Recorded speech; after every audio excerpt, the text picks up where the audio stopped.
গ্রামবাসীরা অনেক সুস্বাদু খাবার এনে হাজির করলো।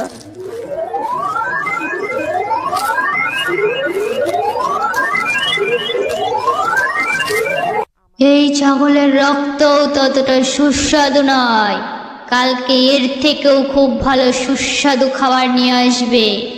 এখন তোমরা যাও। এর থেকেও সুস্বাদু খাবার আবার কি রকম, আমরা তো জানি না। আপনি বলুন, এর থেকে সুস্বাদু খাবার কি? আমরা প্রত্যেক দিন সেই খাবার আপনার জন্য এনে দেব। ঠিক আছে, তাহলে তোমরা এখন যাও, আর আমাকে একদিন সময় দাও। আমি ভেবে তোমাদেরকে গতকাল জানাবো যে সব থেকে সুস্বাদু খাবার কি। ডাইনি ভাবতে লাগলো, আর কিছুক্ষণ পরে সে একটি উপায় খুঁজে পেল। ও মশার রাজা, তুমি কোথায় আছো?